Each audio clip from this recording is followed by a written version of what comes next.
الرحیم رب اشرح لی صدری ویسر لی امری واحلل عقدۃ من لسانی یفقہوا قولی۔ خطبۃ لعلی بن ابی طالب رضی اللہ عنہ، حضرت علی بن ابی طالب کا خطبہ، اللہ ان سے راضی ہو۔ خطیب کا تعارف ہے، ہوا رابع الخلفاء الراشدین، وہ چوتھے خلیفہ راشد ہیں۔ امیر المومنین امام ابو الحسن علی بن ابی طالب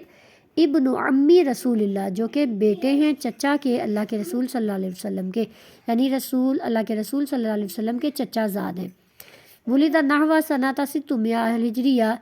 600 عیسوی میں آپ قریباً پیدا ہوئے۔ وکفلہ النبی صلی اللہ علیہ وسلم، نبی صلی اللہ علیہ وسلم نے آپ کی کفالت کی۔ وقام علی تربیتی، اور آپ کی تربیت کا فریضہ سر انجام دیا۔ وکان حاد الذکاء، اور آپ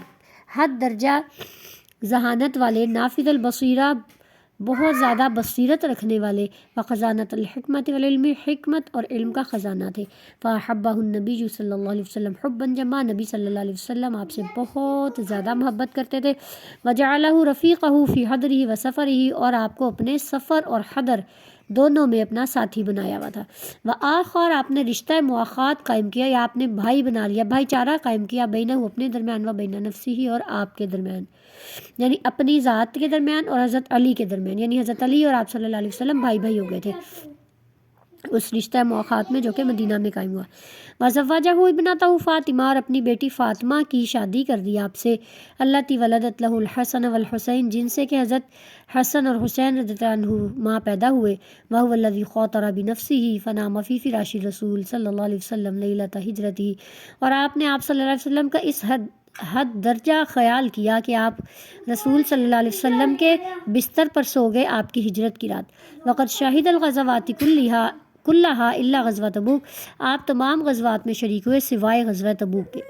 ولما قتل عثمان رضی اللہ عنہ، جب حضرت عثمان رضی اللہ عنہ کو شہید کر دیا گیا، بایا اہل الحجاز علی، تو رضی اللہ تعالیٰ عنہ، تو حضرت اہل حجاز حضرت علی رضی اللہ عنہ کی بیعت کر لی۔ ونہض فی وجہہ، اور آپ کے خلاف اٹھ کھڑے ہوئے طلحہ اور زبیر رضی اللہ تعالیٰ عنہما۔ فتغلب علیہما، آپ نے ان دونوں پر غلبہ پا لیا، فی واقعۃ الجمل، جمل کی جنگ میں۔ ونہض فی وجہہ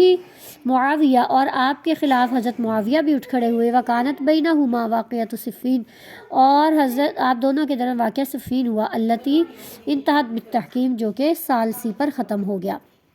وتآمر الخوارج، اور خوارج نے سازش کی، علی قتلہ، آپ کے قتل کی، وقتل معاویہ، اور حضرت معاویہ کے قتل کی، وعمر بن العاص، حضرت عمرو بن العاص کے قتل کی، 3 لوگوں کی قتل کی سازش کی تھی خوارج نے۔ فلم یقتل منہم، ان میں سے کوئی قتل نہیں کیا گیا، الا علی رضی اللہ عنہ، سوائے علی رضی اللہ عنہ کے۔ فقاتلہ ابن ملجم الخارجی، آپ کو ابن ملجم الخارجی نے قتل کیا، فی مسجد الکوفہ، مسجد کوفہ میں، 40 ہجری اور 621 عیسوی میں۔ وکان الامام علی رضی اللہ عنہ من ابلغ الناس خطابۃ، حضرت امام علی رضی اللہ عنہ تمام لوگوں میں سب سے زیادہ بلیغ خطبہ دینے والے تھے۔ وہذہ البلاغۃ، اور یہ بلاغت، ترافقہ، آپ کے ساتھ رہی، فی جمیع مواقفی، تمام موقعوں پر، حتیٰ یہاں تک کہ فی الخطب الارتجالیہ، آپ کے فی البدی خطبوں میں بھی، الارتجالیہ گھومتے پھرتے جو خطبہ دے دیا جائے بغیر تیاری کے۔ وقد امتازت خطابتہ بصراحۃ المعنی، آپ کی خطابت نمایاں ہے معنی کی صراحت سے، اور ادائیگی کی بلاغت کی وجہ سے، اور ذوق کی سلامتی کی وجہ سے۔ وقد قیل فی کلام الامام علی انہ، اور کہا گیا ہے آپ حضرت رضی اللہ عنہ کے کلام کے بارے میں کہا گیا ہے، انہ، بے شک یہ، دون کلام الخالق، خالق کے کلام سے کے علاوہ ہے، وفوق کلام المخلوق، اور مخلوق کے کلام سے بالا تر، اونچا، یعنی مخلوق کا لگتا ہے گویا مخلوق کا کلام ہی نہ ہو، لیکن خالق کے کلام سے الگ ہے۔ اس کی نص ہے حضرت علی رضی اللہ عنہ اس بارے میں جو فرما رہے ہیں، سنیے گا، بہت امپورٹنٹ ہے اور بڑی اچھی باتیں ہیں۔ ایھا الناس، اے لوگو، احفظوا، یاد کر لو، عنی، مجھ سے، خمسن، 5 باتیں، مجھ سے 5 باتیں یاد کر لو، فلو شددتم الینا، پس اگر تم سختی سے باندھ کر لاؤ ہماری طرف، المطایا، سواری کے جانوروں کو، حتیٰ، یہاں تک کہ تندوہا، تم انہیں تھکا کر لاغر کر دو، لم تظفروا، تو تم نہیں کامیاب ہوگے، بمثلہا، اس کی مانند باتیں حاصل کرنے میں، یعنی 5 ایسی باتیں ہیں کہ اگر تم سواری کے جانوروں کو ہماری طرف باندھ کر لاؤ، شدید طور پر بھگاتے ہوئے لاؤ، یہاں تک کہ تم انہیں تھکا دو، پھر بھی تم ان جیسی باتیں حاصل کرنے میں کامیاب نہیں ہو سکتے۔ وہ 5 باتیں کیا ہیں؟ الا خبردار سن لو، لا یرجونک نہ کوئی امید رکھے، احدکم تم میں سے کوئی ایک، الا سوائے ربہ اپنے رب سے، کہ تم میں سے کوئی اپنے رب کے علاوہ کسی سے امید نہ رکھے، ولا یخافن اور نہ وہ ڈرے، الا ذنبا مگر اپنے گناہ سے، اور اپنے گناہ کے علاوہ کسی چیز سے نہ ڈرے، ولا یستحیی اور نہ وہ شرمائے، احدکم تم میں سے کوئی ایک، اذا لم یعلم جب نہ وہ جانتا ہو، ان یتعلم کہ وہ سیکھ لے، اور تم میں سے کوئی ایک بھی نہ شرمائے جب وہ نہ جانتا ہو کہ وہ اس چیز کو سیکھ لے،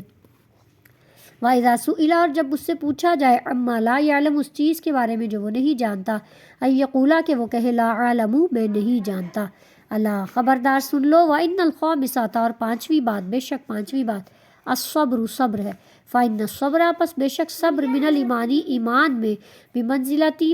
جگہ پر ہے، الراسی سر کی، من الجسدی جسم سے، صبر کا ایمان میں وہ مقام ہے جو جسم میں سر کا مقام ہے، یعنی جس طرح سر امپورٹنٹ ہوتا ہے، آپ کا سر نہ ہو تو آپ کی کوئی شناخت نہیں ہو سکتی، تو آپ کی شناخت نہیں ہو سکتی، اور آپ کا دماغ، آپ کا بولنا، آپ کا منہ، سب کچھ آپ کے سر میں موجود ہوتا ہے، اسی طرح صبر بھی ویسے ہی اہم ہے جیسے ایمان میں جس طرح سے جسم میں سر اہم ہے، من لا صبر لہ لا ایمان لہ جس کا صبر نہیں اس کا ایمان نہیں، ومن لا راس لہ لا جسد لہ جس کا سر نہیں اس کا جسم نہیں، ولا خیر فی قراءۃ اور نہیں ہے بھلائی قرات میں، الا بتدبر مگر غور و فکر، مگر سوچ سمجھ کے ساتھ، ولا فی عبادت اور نہ ہی عبادت میں کوئی بھلائی ہے، الا بتفکر مگر غور و فکر کے ساتھ، یعنی جو پڑھنا ہے، قرات ہے، وہ اگر آپ تدبر نہیں کریں گے، سوچے سمجھیں گے نہیں، تو صرف خالی الفاظ کو پڑھ لینے میں کوئی بھلائی نہیں، اسی طرح عبادت میں اگر آپ غور و فکر کریں گے نہیں کریں گے تو عبادت میں بھی کوئی فائدہ نہیں عبادت کا، ولا فی علم اور نہ ہی علم میں، بزرگی میں، الا بعلم مگر علم کے ساتھ، اور بردباری میں بھی علم کے بغیر کوئی فائدہ نہیں، الا انبئکم بالعلم خبردار سن لو، کیا میں تمہیں نہ بتا دوں عالم کے بارے میں، کل العالم ہر وہ شخص عالم ہے، من لم جو نہیں، یزین جو آراستہ کرتا، خوشنما بناتا، لعباد اللہ اللہ کے بندوں کے لیے، معاصی اللہ اللہ کی نافرمانی کو، جو ہر وہ شخص عالم ہے جو اللہ کی عبادت، اللہ کے بندوں کو اللہ کی نافرمانی آراستہ کر کے نہیں دکھاتا، وَلَمْ يُؤَمِّنْهُمْ مَكْرَهُ اور نہیں وہ ان کو امن دلاتا اس کے مکر سے، یعنی جو اللہ کے بندوں کو ایسا نہ کرے کہ اگر وہ گناہ پہ گناہ کیے بھی جائیں پھر بھی وہ کہے کہ نہیں جی بس اللہ تو غفور الرحیم ہے، مطلب وہ اللہ تعالیٰ کو اتنا زیادہ ان کے گناہ جو ہیں ان کو آراستہ کر دے اللہ کے بندوں کے لیے کہ جی کوئی بات نہیں، تم جو مرضی کری جاؤ، تم اللہ کے نبی کی امت میں تم نے تو بخشے ہی جانا ہے، اس حد تک بھی نہ جائے، اور دوسری طرف کیا ہے کہ اس حد پہ بھی نہ جائے کہ اللہ کی مکر سے، اللہ کی تدبیر سے ان کو امن نہ دلائے کہ اللہ کچھ بھی نہیں کرے گا، وَلَمْ يُوَلِّهِمْ مِنْ رَوْحِهِ اور دوسری طرف وہ ان کو ان کی رحمت سے بھی نہ پھیر دے، یعنی اس طرح بھی نہ کرے کہ اس کی رحمت اتنی بتا دے اتنی بتا دے اتنی بتا دے کہ بندہ کہ کوئی بات نہیں، ہم جو مرضی کر لیں اللہ نے بخش دے دیں، یہ بتا رہے ہیں ایمان کے بارے میں، جو ایمان ہے وہ خوف اور اس کے درمیان ہوتا ہے، امید کے، یعنی انسان خوف بھی رکھے اللہ کی جو ہے وہ تدبیر سے، لیکن اس کی رحمت کی آس اور امید بھی رکھے، درمیان میں رہے، کسی طرف بھی حد پہ نہ جائے، ولا تنزل المطیعین اور نہ تم اتارو اطاعت گزاروں کو الجنت جنت میں، ولا المذنبین الموحدین اور نہ گناہ گار توحید پرستوں کو نارا آگ میں، یعنی ایسا شخص جو کہ اطاعت گزارو اس کو یہ نہ سمجھو کہ وہ سیدھا جنتی ہے، اور نہ ہی کسی گناہ گار کو یہ سمجھو کہ وہ سیدھا دوزخی ہے، کیونکہ گناہ گار تو ہے لیکن اللہ کے ہاں وہ کیسا ہے ہم نہیں جانتے، اسی طرح وہ مطیع تو ہے لیکن یہ بھی کوئی بھروسہ نہیں کہ وہ ڈائریکٹ جنت میں جائے کہ نہ، یہ تو اللہ کی رحمت ہے نا، حتیٰ یقضی اللہ یہاں تک کہ اللہ فیصلہ کر دے فیہم ان کے درمیان بھی امری ہی اپنے حکم سے، ولا تأمنوا اور نہ تم امن دلاؤ علی خیر ہذہ الامت اس امت کی بھلائی پر، عذاب اللہ اللہ کے عذاب سے، اور یہ کہ اگر امت بھلائی پہ تو یہ نہ کہو کہ اللہ کا عذاب آ ہی نہیں سکتا، فَإِنَّهُ یقول پس بے شک وہ کہتا ہے، فَلَا يَأْمَنُ مَكْرَ اللَّهِ پس بے شک اللہ سے کہ مکر سے امن میں نہیں آتے، إِلَّا الْقَوْمُ الْخَاسِرُونَ مگر گھاٹا پانے والے لوگ، وَلَا تَقْنَطُوا اور نہ ہی تم مایوس ہو جاؤ، شر هذه الامت اس امت کی برائی پر، من رحمت اللہ اللہ کی رحمت سے، اور اللہ کی رحمت سے تم اس امت، اگر یہ امت کوئی برائی کرتی ہے تو اس تو اس کی رحمت سے مایوس بھی نہ ہو، اللہ رحمت بھی کرنے والا ہے۔ فَإِنَّهُ لَا يَيْأَسُ مِن رَوْحِ اللَّهِ، پس بے شک نہیں مایوس ہوتے اللہ کی رحمت سے، إِلَّا الْقَوْمُ الْكَافِرُونَ مگر کافر لوگ۔